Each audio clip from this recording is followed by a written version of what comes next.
Hi guys, Cody here. Today I'm going to talk to you about some issues that are close to my heart um, and that are a little bit difficult sometimes for some people, but we're going to give it a shot and see if we can scratch the surface and get some learning going. So first of all, diversity. What I'm going to talk to you about, is diversity, equality and privilege.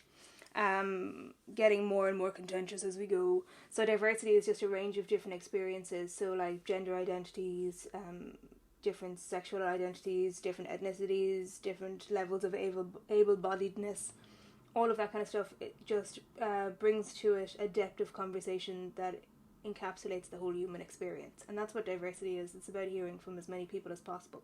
Then equality is a little bit difficult. A lot of people think of equality as treating everybody equal, whereas in activist circles, equality can be often seen as treating people in a way that the outcome is everybody being equal. So, for example, like to kind of even the playing field. So, for an example, if you're at a St. Patrick's Day parade and everybody's there, everybody's equal, they have the same access, they're all able to be there, it's free. And but then you see a child there that's beside you and they're teeny tiny and lovely, and they can't see.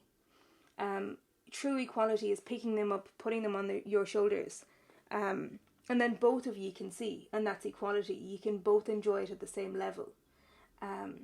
So that's what equality really looks like. It's about creating a place where everybody has the same access to seeing stuff. You're not suffering. Maybe there's a little weight in your shoulder, but it's very little when it comes to the fact that they can now see. So that's equality.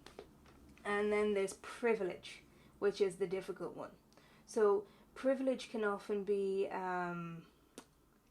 contentious, because checking your privilege means acknowledging that you have a right or an access that other people don't have. So if we look at privilege, it's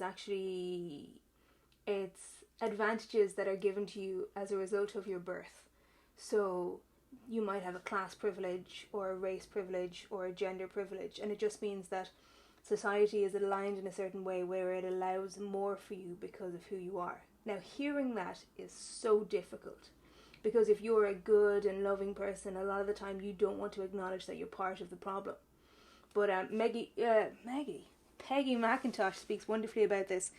She does a piece called The Invisible Knapsack, and what she does is look at it as a knapsack that you wear, and in it are tools that you're given in order to live your life in a way, and the more privilege you have, the more tools you have, really. So life becomes easier.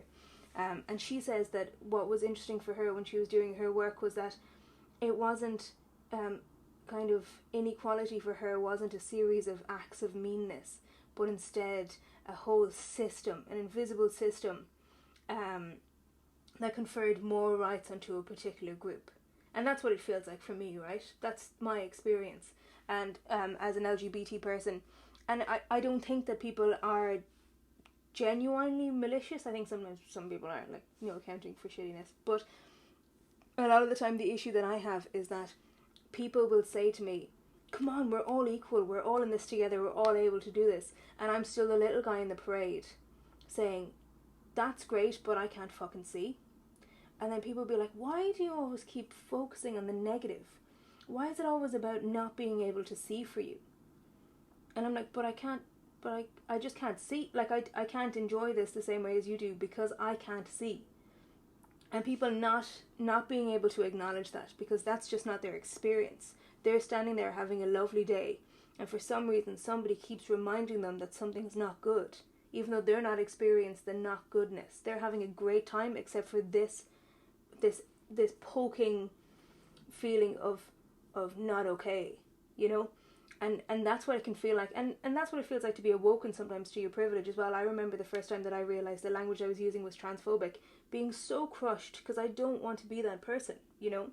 I feel like I am a good person and I do things with good intentions, but in order for me to do that, I have to awaken myself to the knowledge that sometimes I'm wrong, and sometimes the things that I say negatively impact other people. And until we can look down and see what other people's experiences are like, then we can't become that better version of ourselves, and we can't do what we need to support them.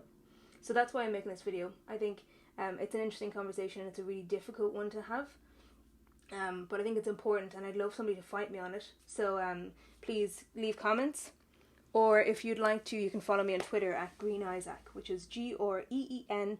I spelled it wrong, stuck with it. But thanks for listening, and hope you have a lovely day.